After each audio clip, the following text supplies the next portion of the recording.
All right, I'm set.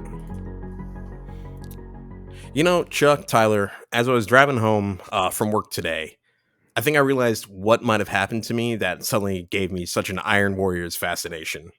What was that? So we all know it's winter season now. It's gray and rainy. So obviously I've been listening to peak male manipulator music like crazy. Mm-hmm. And I think I realized like if you were to assign each of the legions a specific type of like rock music or like, you know, emo, Midwest emo, male manipulator, indie cringe like that would 100% be Iron Warriors because they're like the most slightly incel coded of all the legions where they're like, No, no one that's likes us. No, that's gotta be the what are they? Imperial Fist. They're the most incel No, out of like all of them. They got their weird fucking pain glove. that's true, but Like like that, but I just feel like Iron Warriors like are a peak male manipulator where they have a problem and they don't deal with the problem. They just oh, complain for about it sure. to themselves, and then the problem gets worse. And they're like, "Why is no one, you know, hearing me out?" And it's like because you're not open with your feelings, which half of male manipulator music is all about. And so, I don't disagree with you. I think yeah, that definitely there's a portion of them that listens to it. Like when they're in the quiet time in their yeah. meditation chambers, all by themselves, they're listening to that. I don't know if they would be allowed to listen to that in front of their friends. Oh God, no. They can't show emotion with their friends because otherwise, Absolutely. Perturabo is going to make them is going to make them decimate themselves again. Absolutely. Actual decimation. No, that's brutal. Yeah, For sure. he's a crazy dude. Yeah. Anyways, Welcome to the Vox Cascadia yeah. podcast. I'm about to transition into something completely inappropriate. We got Chuck on one side, Connor on the other, and I am Tyler. If you're just joining us, we are the most professional and well put together Kill Team podcast out there. If you're looking for sweaty tips, you've come to the right place. That's us, baby. That's us. Like to me, most incel coded is definitely the Imperial Fist with their pain glove. Like to me, that sounds like someone who tries to re-stretch their foreskin. Same vibes to me. I just think the thing is the Imperial Fists actually have their dad's like the Primarch, you know, Dorn's approval, and that's like what's preventing me from having that like they'd listen to this. Like to them, I feel like they'd be like classic dad rock because they actually get along with their dad and he hangs out with them, so their music taste would be influenced by that more than anything. For sure. I feel like Dorn kind of gives like Red from that 70s show vibes, like constantly disappointed but also proud. Yeah, he's like, son, it's not as good as me, but you're doing your best, and I can appreciate that. Versus Perturabo just hates them, but I mean, they are like foils to one another, so that's why they share a lot of similar traits. For sure. Chuck, I know what are your thoughts on this whole debacle? I was just gonna see how long we could go before I actually said anything. So 3 minutes is what we're at right now. Yeah, it's the longest you've ever not talked. Yeah. On the podcast. Honestly. Yeah. So now I'm not going to shut the fuck up for the next hour. So that's not true. You made me in charge of the podcast kind of today. That's true. We're going straight from incels to furries tonight. Can we, Tyler? Is that a fine joke? We were talking about the worn out jokes of 40K earlier today. I mean, it's the wolf helmets like that sealed it for me. Like they actually got rid of those. Like they're not available to be purchased anymore, which is crazy. Yeah, but like they're canon. I mean, true. Like they're canon. Like it's rare for me to see GW make a kit then remake that kit so quickly, and the original one is gone, which is a shame. I actually did kind of like one or two of them because it'd be fun to have. They were rough. They were rough. So it's a shame, man. I love wolves. My middle name is Wolf, but like literally. But I'm just not a Viking guy. So when I found out there was a wolf legion, I was really excited. But yeah, believe it or not, I'm not a huge like. Well, I mean, when I think Viking, I think Connor. Yeah, absolutely. I mean, like when I think low blood sugar. Yeah, can't drink. Can't grow facial hair. Can't enjoy the mead. This is about 4 days of not shaving. Hey, you're doing great on that November, whatever it is. Yeah. I think, like I always say, if I want to be Magnum PI or PI Magnum or whatever I say, I got to not shave starting like August 1st, and maybe I can grow the stash. Will you just not shave? Rogaine. Just put some Rogaine on it, man. Like can you just not shave? Like, I mean, it would be better now that I'm taking that like minoxidil, so I don't go bald and stuff. That's actually caused me to actually start growing facial hair, at least enough that I don't have to shave. What's it doing to your pubes? Don't worry about it. Asking all the appropriate questions. The most annoying thing is it's giving me back hair for the first time ever. I'm like, God, welcome to the club, brother. Yeah, absolutely. You were going to get it anyways. You're just getting it a couple years earlier. But like now it's just actually like coming out, and I'm like, oh, this is terrible. You're getting the hair on your upper thighs also. Oh, from like the thighs down to my feet, I'm like extremely hairy. Like, okay. Like if I take off my socks and shoes, I look like a hobbit. It's crazy. It's literally from the thighs down, though, for whatever reason. That's wild. Yeah. Are you like Italian a little bit? Like a little bit, like mostly Irish German, but you know, there's probably some Italian in there. We can be those Americans that are like, yeah, I'm really Irish because like 12 generations ago I had a grandfather from Ireland. So like St. Patrick's, baby, fuck the British. I knew a guy. Reveal a little bit of my lore drop for y'all. I knew this new guy. Tyler lore. Yeah, this guy's actually in part of like an extended part of my lore, but we'll get to that some point, maybe in the after show. I knew a guy who, when I met him, I thought he was like Scottish heritage, like second generation Scottish, like really identified with his Scottish last name. He was not Scottish. He had adopted being Scottish. Wait, what? Isn't there a whole thing on TikTok for a while about the people that were like he changed his last name. He had like a German last name. I think the people that change their names are fucking ballers. Did he marry like a Scottish woman or no? We won't get into his relationship stuff here. Maybe in the after show. Yeah, that gets.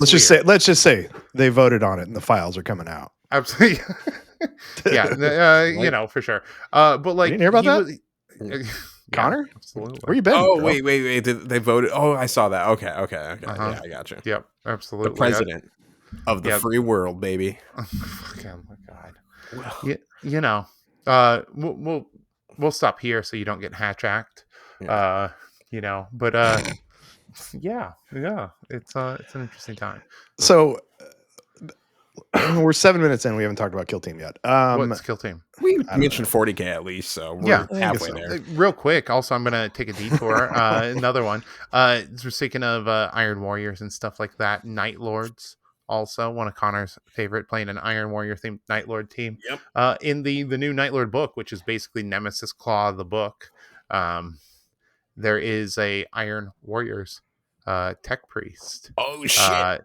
Like there's some like really cool ad mech, dark mech, renegade tech. Dude, you know, the book is coming. The book is silly, but like you know, it's like it's very name the thing in Kill Team. They're like the breachers with their breacher shotguns pulled up on them in their void armor.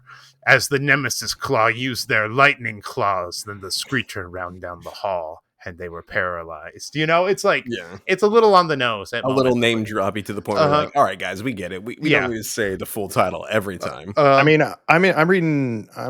doing Void Scarred right now, and you've got the chick like Zila Flickerstep or whatever, who happens to be the Shade Runner or whatever. Like, you know, come on. Guys, they got the naming convention of Aragon, essentially. Absolutely. I mean, they're elves, though. Yeah. Like, what else would you expect of elves? You know, like they're gonna. Void Scarred is fun, though. Like, Void Scarred is more fun than the Night Lord's book. The Night Lord's book, like, you can tell that they're really after like Night Lord's Omnibus. You know, like in moments. They just needed the third one, or needed add a fourth to the series. No, like, you know, he's doing his best with it. You know, it's gonna be hard to like do a sequel to one of the considered best like 40K books of all time, because everyone's gonna just draw comparisons to it, especially because Night Lords don't get books that often. For sure. Like, you know, again, not bad, but it's not you know, it's not the other Night Lords books that are out there. I will say, reading Void Scarred, or listening to Void Scarred at least, Mike Brooks, everything he can do just to get back to orcs. He just wants to do orc shit. Orc shit. It's like 5 seconds of elves and then like orcs. Are orcs the main bad guys? The orc. I mean, kind of. I mean, as far as I'm in the first, like, you know, half hour, 45 minutes of the book. Oh, okay. It's they fuck up some humans, and then they have to fight orcs. So yeah. I mean, like, in that book, you get one of the coolest pieces of lore ever related to the orcs. You get the gun Kano, which is, I'm sure you're there. I'm sure he's explained the gun Kano. Not yet. No, I'm literally like they just got into the webway and realized they fucked up, and now So I mean, like, I like that the use of the skinny holes. Also, I thought when he was talking about that was pretty funny. The orcs in that are like generally pretty humorous throughout the whole thing. It's good. It's a romp for sure. Yeah, it accidentally started over for me, and I think it was better because I had to listen to the first 20 minutes again. But so we're doing and I think we're doing Thursday. We're doing book club the day this comes out. Okay. For Flesh and Steel. Gonna be good. Long overdue. So, well, some of us are slow listeners, so I got like 47 podcasts to listen to, including Vox Cascadia, baby. Where they sometimes talk about Kill Team. Yeah. So, but Connor, people know what we're about. It's like 96 episodes, pretty much. Connor, I gave you some homework this week because you and I are going to be at Brandon Bean's tournament this weekend up in the Tacoma at Tacoma Games. One of his 3-round tournaments. I think I'm locked in on Rekka Crew, and you are going to be the Sweat Lord this weekend. I'm going to be that guy. You're going to be that guy that brings the team that comes out the day before. So this weekend, the Wolf Scouts come out on Saturday and Sunday. Connor is bringing them to Bean's tournament, and so with Bean's tournament, if you go 3-0, you get a invite to against the players. You can't have a bye against him. Is the big thing, which sucks because the one time I went 3-0, or one of the times I did beat him, Mighty, who was playing with a team he'd had never touched before. But well, you're going to be playing Wolf Scouts. I'm playing Rekkas, and so I figured as a nice lesson for you to learn your team a little better, but me too, for me, how to learn how to beat the team, we could do a deep dive into Wolf Scouts. And, the new hotness coming out. Apparently the best half of this Dead Silence box that's coming out. Everybody, real quick, let's touch on real quick stealth suits. I was at the Mind Taker this weekend playing Ryan Hagedorn. He dumpstered me on Canoptic Circle versus my Rekkas. Way to go. Very different game from when I played against Sam and I blew up Sam's guys in one shot. But they were saying, him and Chris Sharp were saying that they think that stealth suits suck. Oh, interesting. Some people are saying otherwise. I think stealth suits, there's a lot there. They're going to be a very know your shit team more than anything. I think they'll be all right. People are comparing them to Harlequins. Ooh. So. Well, if anybody, we're doing Wolf Scouts this week, but if anybody knows their shit with stealth suits or wants to come and talk about it, come let us know. Come on next week. We'll or a week after or something. But crunching 5 games by next Tuesday and come on our podcast. Yeah, or even just pretend you did and just we won't know the difference. Yeah, so. I mean, absolutely. We're gonna believe you, Yeah. So open cast calling for a 4th member of the podcast, essentially. So then we can replace Connor and get back down to 3. So Connor, let's talk about the Wolf Scouts. So we have 6 operatives. We have 5 Phobos Marines. Yes. A little tougher than normal Phobos, and we have a Dogue. They got the dog. Dog's technically the leader of the team because you have to bring him every time, and you can bring anyone else or drop everyone for their equivalent of warriors. So technically, the dog is the leader, which is pretty cool. That sounds right to me. I mean, basically, they're all John Wick trying to protect the dog, right? Yeah. Yes. And then you're me, and you get that poor dog killed every game pretty badly. Sorry, dog. I'm gonna kill the dog every time. Connor, this is your show. Where do you want to go? Do you want to start with the faction rule? Yeah, we'll start with the faction rule. That makes sense because a lot of their rules deal with the faction rule. So the first thing, they're Astartes, so they get to shoot or fight twice. They have a lot of plasma guns, so they get that double shoot, but it will cost you 2 APL to shoot the plasma a second time. Pretty all standard stuff. And then what's kind of neat about them is they can counteract, of course, regardless of their order. But if you do it within your storm, which we'll cover in a second, you can change the order first. So you can swap from concealed to engage for free, kind of like Deathwatch, and then shoot a guy as long as you're in the storm. And being in the storm is pretty easy because it's a token that you place anywhere on the map. If there was one previously in the game, you get to remove it somewhere else. And if you are within 6 inches horizontally of it, you are within the storm. So it is a 13-inch bubble. So have you done the math on like how much that covers of the board? Not really. It feels about probably at least a third. I can do the math at some point. It's probably not that hard. I'm just too lazy. Yeah, I mean, like, I guess it depends on the direction if you're playing hot dog or hamburger, right? No, because Like, I mean the boards are the same length. well, I mean, like they are, but like there's less usable width. I guess I see what you're saying. Yeah. On a Sure. And then it gets weird with Into the Dark and Tomb World because then it can't go through the walls, which is always worth noting. But it is what it is. But being the storm, the big thing beyond a lot of strategic ploys and abilities activated on the data cards, if you are in the storm and you charge, as long as you start or in that charge into the storm, you can do it on conceal. So they're commandos essentially. Pretty cool. It's honestly a really nice, useful ability. Always nice to have. And charging from conceal is good for Marines, especially these guys. I mean, yeah, the charging from conceal is like one of the best abilities in the game generally. Gives you a lot of flexibility. So, and then we'll just move on to the ploys really quick. Strategic ploys. A lot of these have to deal with the storm. In fact, 3 of them. One is if you're within the storm, you get to reroll defense dice when getting shot at. What? Hold on, I don't know. Connor's audio went out for just a second. Oh, did it? I think we're back. Connor, rewind. Rewind. Strategy ploys. 4 of them, as per standard. 3 of them have to deal with the storm. It's pretty simple. If you're in the storm, for one of them, you get to reroll a defense dice when you're getting shot. One is you get to reroll a melee weapon. You get balanced. And then the third is whenever an enemy operative is within your storm, probably one of the most impactful ploys in the game, they are minus a dice to a minimum of 3, which is really, really good. Because making an enemy with a chainsword go from 5 dice to 4 is pretty good, and more importantly, a lot of stuff like Blades of Cain, Goremongers going from 4 dice to 3 kind of just kills that team entirely. Absolutely. It's probably one of the craziest ploys in the game right now that I can think of. It's really good, especially when you start adding in their equipment and stuff.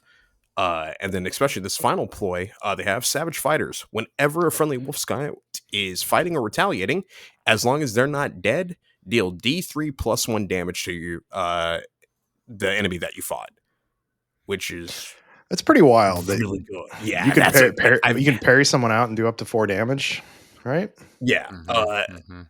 I having played this team now 4 times, that is probably. Those 2 ploys are tied with something that you just have turned on all the time, minus turning point 1 and maybe 4. It's so good. I mean, like this team seems like one of those teams that the ploys are so good and they're so strong that it behooves you to play a little conservatively early in turning point 1 and turning point 2, and then just kind of go full bore. Yeah, because like spend all your command points in turning point 2 and just try and kill as much as you can. Exactly, like with the storm allowing you to switch your orders.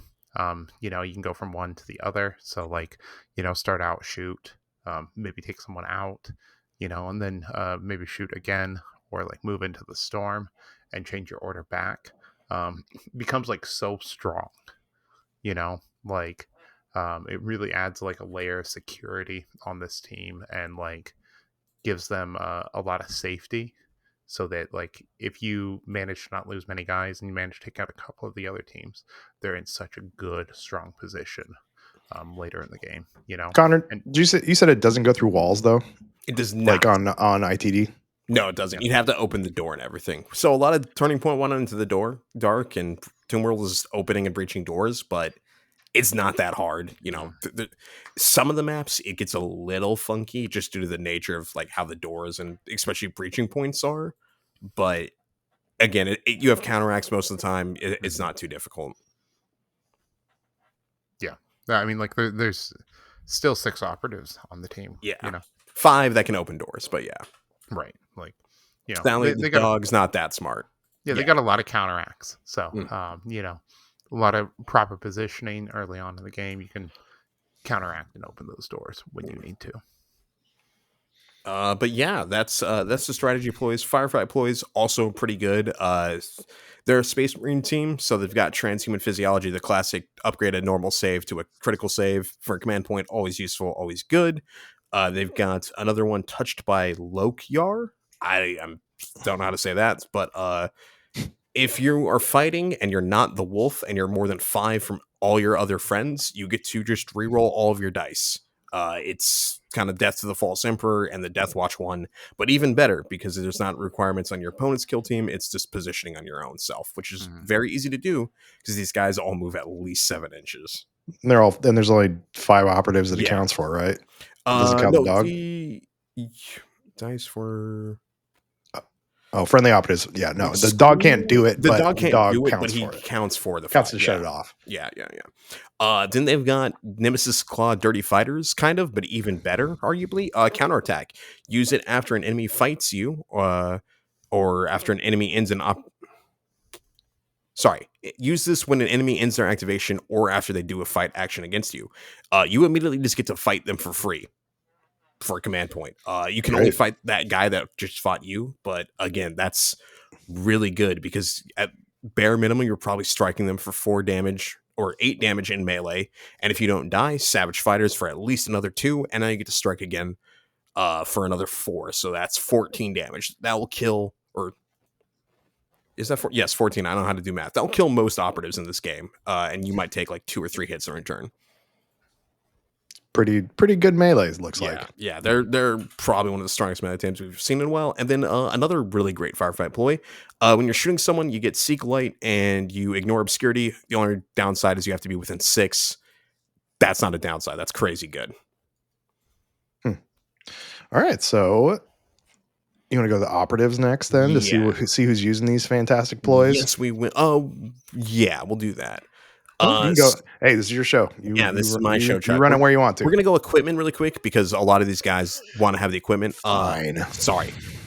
So all these guys, for the most part, have a chain sword as their melee weapon, if not better. And then they have a faction equipment. Just all the time, that chain sword now has lethal 5. So you've got a pocket baby power weapon in your pocket. And speaking of power weapons, the leader has one. He gets lethal 4. So that's pretty good. Pretty solid. That's frost weapons. Weapons, yeah. At minimum, you have 4 dice, 4 or 5 damage, lethal 5, probably with a reroll. That's really good. Runic Charms, which is just ignore piercing, reduce piercing down by 1, so piercing 2 becomes piercing 1. Piercing 1 becomes nothing. That's really good. Take it in any matchup where they have a Meltagun or most matchups where they have reliable piercing. Otherwise, you can skip it and just grab barricades or smokes. It's their one I see drop the most, but only if you're not fighting a lot of piercing. Then they've got Wolf Teeth Necklaces. Once per turning point, whenever you are shooting, fighting, or retaliating, if you roll 2 fails, it's purity seals. We all know that. No downside to that. Very reliable, very good. And then probably another crazy good that's going to get nerfed piece of equipment. Talismanic Trophies. Whenever you are fighting or retaliating, doesn't matter if it's only once per turn or the 3rd fight or retaliate you've done, just every instance of that, subtract 1 from any damage instance the first time you get hit. So that's pretty solid. Yeah, that's crazy good. So you're in the storm. You've already spent to take it down, so they have less attacks, right? Mm-hmm. And now you are -1 damage on at least one hit. Damage. Yep. And yeah, that's good because these guys are 13 health for the most part. That one doesn't affect the wolf, but again, most equipment doesn't affect the wolf. But so these guys are essentially 14 or 15 health at bare minimum.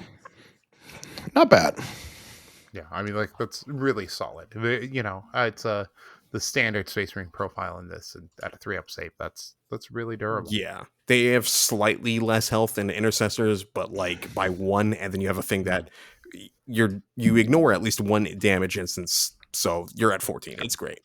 The only thing that really immediately threatens this team is Meltaguns, and even then, you can turn that Melta to piercing 1, so you're still not as terrifying. Now on to operatives. All these guys are pretty cool. We'll just start with the wolf. He's kind of a weird one. 8-inch move, which is really good. 5-up save, which is sad because he dies very easily. And then 9 wounds. What's nice about him is he's melee only. 5 dice hitting on 3s, 4 or 5 rending. Pretty good profile. And he can charge from conceal all the time. This guy is the one I have the most trouble with. I think it's going to be the guy that, like, once you know how to use the wolf, that'll determine a good wolf scout player from a great one. Because he can charge in the strategic phase, but it costs him 1 of his 2 APL to do so, as long as he's not already stunned or something. It's a really cool move. I just keep getting him killed, and I feel really bad because I don't know what to do with him yet. Seems like it may be something that's useful on people that have moves in the strategic phase, like anybody who can do like an out of activation dash or something, so you can kind of lock them down before they can get away from you. Yeah, or I was talking with Tristan because I know he's looking at this team. Sorry, Tristan, I'm going to get them nerfed. My bad, buddy. But hey, in 10 weeks, I'll be playing Jetpack Marines, so it'll be okay.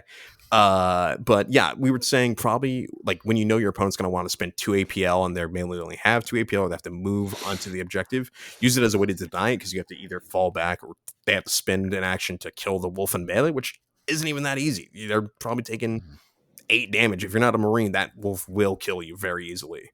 Yeah. But yeah, I'll just have to get more practice with him. He's a really cool operative. I'm excited to use my Cyber Dog because, of course, I'm Iron Warriorsing this team, and I've already got the little wolf built up. He's cute. I love him.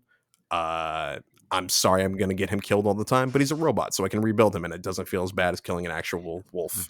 Indy can't even hear you, but he just let out a big sigh on the bed next to me. I'm so sorry. He can feel the hate. Yeah, I love this dog. I'm just going to get it hurt a lot, but that's why he's a robot. It's like the Boston Dynamics dog, so it's not terrible.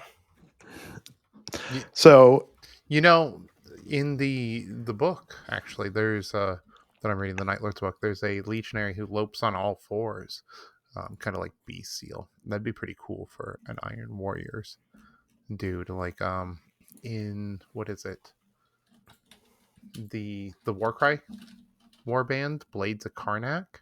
There's like a weird dog dude. Blades of Karnak. Yeah. Oh yeah.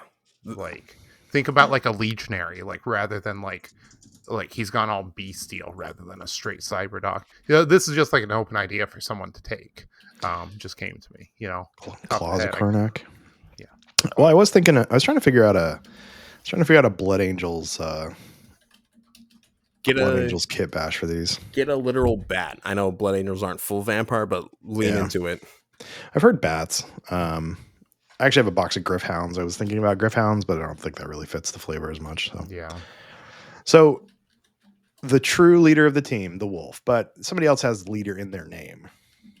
Yes, and then that brings us to the scout leader, I think is what his actual name is. Yeah, pack leader. Sorry. So this one's kind of the standard Marine profile, but a little bit better. 7-inch move, 3-up save, 14 wounds. He's got a plasma pistol, standard plasma pistol, damage, and then the power weapon that, again, 5 dice power weapon, already crazy good. But now it's got lethal 4 through equipment because you're always going to take that until it gets inevitably nerfed, probably. He's got a useful ability in this. Just once per battle, you get to reroll a initiative roll, so that's really useful. Do note you can't use it when you can't reroll it twice in the same turning point. It's a standard kill team rolls, but again, having 2 rerolls for initiative is great. And then he's got even better. The first time he would be incapacitated. No, he's not. He stays there with 1 wound and discard all the other remaining dice from that attack sequence. Okay.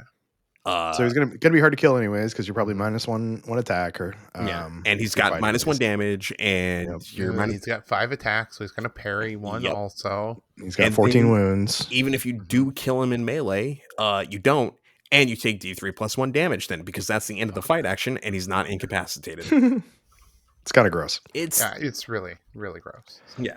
The way I see beating this team is have good shooting, but even then they're Marines. That's going to be a little difficult. Yeah. But yeah, pack leader seems really good. He's the only one I don't have built yet because I'm waiting on GW to send me some stuff in the mail. So Games Workshop, please speed up, or it's in the mail. It just needs to get sent to me. All right, who's our next operative? Next up is the Fang Bearer. He's the medic. Kind of now the standard profile for this team: 7-inch move, 3-up save, 13 wounds, which is pretty much every other Marine here. He's got also essentially a plasma pistol, 4 dice hitting on 3s, 4-5 range 9, which is kind of out there, and then piercing crits 1. Pretty reliable gun. What's nice is it's one of the few bolt guns, so you can shoot it twice and still have an APL left over. He's got a medic style action, or rather heal action, D3 plus 3, pretty good. And then probably one of the craziest things on this team as well, he just has built in They Shall Know No Fear as long as he is selected. And even if he dies, it sticks around. and you also ignore all stuns. That's a wild one to me. Is that like you just bring him, right? Yeah, and then you can, even if he dies, you still get that bonus of that. Yeah, and like Zarin was talking, is like it makes sense because since he's a space wolf, it's like they're doing a holy prayer circle beforehand, so everyone's spirits are lifted. Still too good. Maybe when he dies, your spirit should be not so lifted. Yeah. Shout out also to the sippy cup I have. Thank you, Greg. Yeah, we had a big debate in the Discord about whether or not. It wasn't a debate. Greg was just like, "Is it a sippy cup?" And we're like, "Let's see it. Let's get a good view." Yeah, here we go. Okay. That's just like a standard hydro flask, right? Yeah, like hydro flask with the straw. Like hydro flask knockoff. Mm-hmm. So, what one is Sierra using back there? She's also using one of these. Just a different. What game is she playing? I think she's actually doing work right now. She's not gaming. She's doing work? Yeah, she's the responsible one here. Oh, wow. Yeah, shout out to my wife. She's the best. Anyways, kill team. Sorry, audience. We're doing real kill team talk for once. Or not for once. I'm sorry. It was getting like a little bit too much. I had to. No, that's totally fair. I'd get us back on topic for our podcast. Right? Yeah, exactly. Now to get off topic and talk kill team. The Trap Master, he's the demo guy. He's the guy that can breach walls for 1 APL, so definitely want to bring him on Tomb World. He's got a plasma pistol too for some reason. He's got the standard Haywire mine. 2d3 plus 3 damage, or if the token's in the storm, d3 plus 6. So a little bit more consistent damage when in the storm. He's another 5 dice in melee guy with a lethal 5, so that's good. I think this is probably one of the bring all the time operatives, especially on Into the Dark and Tomb World. I mean, I don't like. There's probably few situations in which you won't bring him. Yeah, right. That mine is just like really good. The mine's just really good. Really good. And then the fact that you can practically guarantee killing a guardsman. No, you do guarantee killing a guardsman, and most of the time an elf when in the storm is really, really nice. And again, plasma pistol to boot. Then you've got the standard warrior equivalent. It's a Wolf Scout Hunter, also a plasma pistol, also 5 dice in melee chainsword with lethal 5. And then whenever it's in the storm, all its weapons have severe, so you're guaranteed a crit. Pretty useful, but I honestly don't see you taking this guy too often, other than like into Felgore.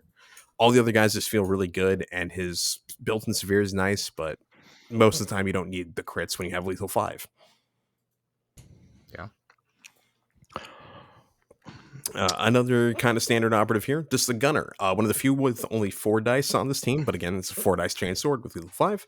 He's got a plasma gun, surprisingly no bolt pistol, which is kind of odd. I found that actually being a bit of a problem for me in my most recent game, where because he doesn't have a bolt pistol, you can't really fire twice without killing his action economy, which is a bit rough, but it's still a good plasma gun, because if he's in the storm, you have built-in punishing, and you just ignore hot as a keyword, so you're practically guaranteed punishing to go off.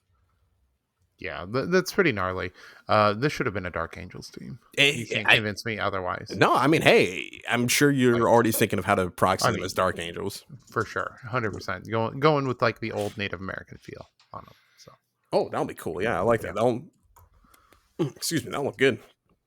Probably now my favorite operative on the team, the Frost Eye. They're kind of marksman guy, not quite a sniper, but definitely a marksman. His bolt profile, or his bolt carbine, has 2 profiles. One hitting on 2s. It's the heavy profile, so it's heavy dash only, piercing crits 1, and silent. And then his mobile one, which is just normal bolt gun, also with piercing crits and also with silent. So this guy never needs to be on engage. If you're in the storm, you can charge, fight, and kill someone, and then still shoot because you can charge while concealed. That already is pretty nice. But even better, if he's in the storm, he gets to guard, like even if it's on Volcus or open. And then he's also got like kind of take aim style action, where you get to pick one of the options. You either get severe or saturate for an APL. And you also ignore obscurity. You said this is one of your favorites so far, right? Yeah.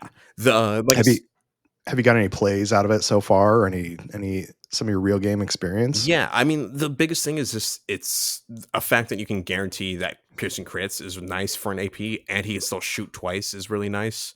Again, he's the only other guy with a bolt weapon beyond your whatever it was, the medic that can shoot twice, so that's good for just action economy purposes. The fact he's permanently on silent or conceal order is really, really good. So he's super. That's so good. Yeah, I'm already playing this team. I'm like, I can see how this is going to get nerfed. That's probably not going to be silent all the time on the mobile profile, unless he's in the storm, maybe. He's a cool operative. I like him a lot. Play wise, he's my reliable get 2 kills on people or murder a Marine for no retaliation type of guy. Surprised they have full silent. You don't see much full silent these days. Very rarely do. So yeah, it's full silent, hitting on 2s, and you can do that twice if you have the same target of opportunity. So he pretty much deletes whatever he looks at. And then the final operative, probably the coolest on the team, if not my personal favorite. It's the Rune Priest Skald. How would you guys say that? Scald. Okay. Scald. I don't speak fake Viking. But again, same profile as all the other guys, which is nice. He does have a bolt pistol, which is good. I missed that and need to build him one. But he's got 2 crazy psychic attacks. One is just a super frag grenade, 5 dice, hitting on 3s, 3 5s, blast 2 and severe. In one of my games against Grant, when he was playing cops, this guy charged, killed someone, and then nuked 3 models with that attack. Oof. It was brutal. It's a great attack, and even better, he's got a built-in stun guarantee. Another attack, 5 dice, this time hitting on 2s, 2/2 damage, range 6, saturate, seek light, stun, and torrent 2. So it's kind of like all those elf psyker shenanigans where you just get perma-stun, even stronger now. Lovely. Yeah, that's just what we need on a Marine team. Yeah, right? Exactly. How could this be a little strong? And we're not done there, because he's got the runic stave, 5 dice on 3s, 4/6 shock. Not the most scary profile because it doesn't have lethal 5 like all the others. This one also let me down when I charged him into one of Sam's operatives and didn't roll a 6 with like 7 dice, which was brutal, because otherwise that would have been a double kill. And that's the one game I've lost so far with this team, was just kind of I went for a risky-ish play and it didn't pay out, but can't complain. That's just going to happen. Still a good attack, all things considered. Another kind of fun thing is when you bring this guy, this is going to be a mouthful. When you bring this guy, after selecting the operative, but before the battle, roll 3d6, and then pull them to the side. For each result of 1 to 4, you can use the command point reroll for 0 command points. So if you roll a 1, you get a dice during turn point 1. You can reroll for free. For 2, you do it during point 2, and so on and so forth. And for each result of 5 or 6, you just straight up gain a command point. For example, if you roll a 2, and a 5, you gain 1 command point, and twice during the second turning point, you can use command reroll for free. That's good. Really good. After playing a lot of Nemesis Claw, having extra command points is very nice, especially on a team like this where all their ploys are really good. And then his final thing is Call the Storm, so he can move the storm marker, which is really good because he doesn't need to have vision of it. It doesn't need to be in his visibility. He can just move it. So if it's on the other side of the board, you need to adjust because all the guys on the right flank has gone, and then you move it to the left flank. Boom, just do it with this guy. Or he can also make someone obscured as long as there are more than 3 from the target they're shooting at, which is again really good. So pretty solid operatives all around. Yeah. That was a lot of talking. I'm sorry. What do you guys think? I'm sure you've looked at this team a little bit. What excites you about them? I mean, like you said, the Frost Eye sounds amazing. So you can just so fun because you can move super quick on turn 1 to get into a position and then just rain down hell on people. And then if they happen to be dumb enough to get within 6, you can give them Seek, right? Or Seek Light. Yeah. So it's going to be hard to get to him. If you have him on the storm, then he could be. Is this a guy that can guard too? Yep. Okay, so you can put him on guard. If they come within 6, they get Seek. Yeah, that's a pretty busted one. Also, the Rune Priest is pretty crazy too. That you basically guaranteed like 3 command points. Yeah, it's the only dice roll you don't really want is a 1, just because you're not doing a ton of fighting. Turning point 1. Turn 1, you're not going to use them. Yeah, and maybe like only want 1 in 4, but although maybe you could get a shot with your silent sniper. Yeah, true. I mean, it's just very rare, turn 1. Like I'd rather have a turn 2 or turn 3 is when it's the most impactful. Sure. If not, 3 points. 5 and 6 is yeah. Yeah. Tyler, what are you thinking? I'm thinking that this team's going to be like really good and fun. Like I'm just like really pumped to do some Dark Angels conversions. I realized I haven't painted any Marines in like 6 years. It's been too long. Like loyalists, that is. Obviously, I painted Chaos Marines. That doesn't count. So yeah, I'm stoked. I'm just gonna have a lot of fun with this. I'm also really stoked for cell suits though. So we have a lot of wonderful teams coming out right now. So let's see. There's 1, 2, 3, 4, 5, 6, and the wolf. There's what? So 6 operatives and not counting the hunter. So what do you? I mean, like I'm doing at least 2 hunters though. Maybe like enough to who are you dropping 5 hunters. Maybe I just want to run 5 hunters sometime. You maybe could. Maybe I want to build a lot of Dark Angels. And run a bunch of plasma pistols. Just pop. I mean, that wouldn't be the worst. It wouldn't be the worst. It'd be annoying as fuck. Can you imagine a team with 5 plasma pistols and lethal 5 knives like everywhere? It'd be so annoying. Like there's other people that have those same things, so you would not easily take 5 in an optimized list, but like it's annoying as fuck. Yeah. So Connor, you said you played 5 games of these guys now? 4 games of them so far. 1, 4 3, games. lost So 1. You kill the dog every time. Yep. Sorry, dog. I need to figure out how to use you better. So what's your game plan been so far, and how's it evolved since you first started going? And what was that loss to? That was against Sam with his Nemesis Claw, which I think is one of the slightly better matchups into this team. It's awkward because they want to fight you in melee for most of their damage, and you can negate that pretty hard, but they still have pretty decent damage regardless in melee, so it's very much a kind of dice game more than anything. Like I said, likely we were talking about it likely would have been my victory. Just kind of had a unfortunate dice incident when I needed it to not be that. Otherwise, I fought Angels of Death, Exaction Squad, and Death Watch. This team excels very good into anything that's not Marines, just because it makes the wolf that much scarier. Because he can often double kill because of his big ass oval base. Can be like a 3 or 4 inch range of no go. And then game plan wise, they have Seek and Destroy and Recon's attack op. So I've been going a lot of not plant devices. That was my old one. The one where you retrieval. I like that one a lot. As long as you don't like energy cells or any ones where you have to pick it up, I just think it's a easy enough one to pull off. You get 2 points practically guaranteed just from tapping an objective. And then if you're still alive at the end of the game, you get another like point or 2. So I think it's a reliable enough one for attack up for them. So what's your team makeup been? Because you do have to drop one of the specialists and you're not going 5 warriors. The ones I dropped, the first 2 games, I just didn't have a medic because I didn't have one built yet. Honestly, the medic's really nice, but I think in certain matchups you can drop him 2 just because in my experience, I didn't feel like I was getting injured too often until turning point, like 3 or 4, because of all the dice manipulation they have and damage reduction. It's pretty hard for them to get hurt bad in like 1 or 2 actions. Game 3 I dropped the mine lane, or no, game 3 I didn't bring the who did I bring game 3? I can't remember now, but game 4 I didn't bring the sniper, and that was when I felt the kind of weird lack of double shooting on them. Double shooting plasma was really good, but like we talked about, it takes a lot of your APL, and oftentimes that's it's pretty tough cost to pay when you only have like 5 guys that can actually tap objectives and stuff. Yeah, I mean, like I think that double shooting on Phobos was pretty devastating at moments. Like for teams like Goremongers and stuff like that. Like where you really want to double shoot them, you don't want to engage them in melee, even though you're going to have the advantage. Like it's just less optimal, right? Being able to double tap with bolters was really strong. So yeah, especially a bolter that's hitting on 2s with at one point at least guaranteed crits.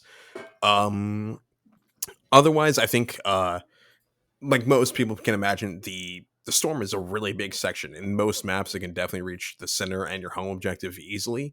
So you played as a really defensive around those 2 crit ops or 2 objective marker game. And I think 90% of the time you go primary crit up because you're just most of the time going to outscore your opponent by saying, hey, you can't interact with me without really nerfing yourself on these 2 objectives. Yeah. It's they're definitely a little gross having played them. I think they're going to be a bit of a big bad for a while. I think they'll have a really fun and weird cagey matchup in the Cancer or Canoptic. Because Canoptic kind of plays similar. I don't want to interact with you until turn 3 really game. So that middle objective is going to be very funky. Yeah. Otherwise, I think, your best bet is trying to shoot them because they don't have a ton of defensive tech minus like charging from conceal. But if they want to shoot with their super scary guns, they have to go on engage most of the time, or at least be temporarily on engage. So you're going to want devastating wounds and you're going to want a lot of piercing. Okay. Yeah, they sound gross. Yeah, they're going to be rough to play into for a little bit. Yeah, I'm sure they get bounced out. They always do. But it's going to be an interesting 3 to 6 months. That being said, I will be abusing the shit out of them because they're pretty fun to play, which is nice at least. And if you roll poorly, at least you can go down, and that's always fun for your opponent to kill a model. They do seem like they would be fun to play, but I'm wondering how fun they would be to play against. Yeah, I have no clue yet. I need to find that out. It feels like they do a ton of damage. Yeah, they do. They definitely do. Yeah. Surprising how melee focused they are. I mean, I guess they're wolves. So. Yeah, I mean, it makes sense for space wolves. So I think what we were all surprised about is just the crazy amount of plasma on the team. Yeah, I mean, like that's kind of strange. Like, space wolves, when I think of them, like as a player who has been around for a while, I think of like long fangs, double shooting, like splitting targets with their missile launchers, not plasma. Yeah. So much, so. But like, I'm excited to see it. It's going to be easy conversion bait for me.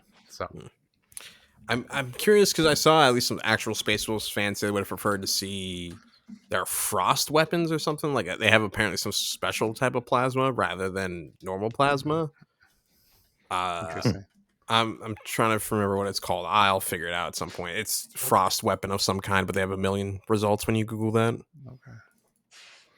Now, did y'all actually get a box? Yes, I managed to get a box. So yeah, Connor, are you getting a box? Or are you just getting? I am getting a box. It's Hellfrost weapons. There we go. I ordered a box. I haven't been told whether or not it's confirmed I got one, but I at least know from the store I ordered from. I was one of the first, so hopefully, as long as they got like at least 2 or 3, I'll snag one. Yeah. I heard that's one thing about this is that there's wildly low allocations. I applied for it at 2 places and I got denied at one of them. So I'm glad. Yeah. So, but like, I'm glad that I was able to snag one because I really want this box.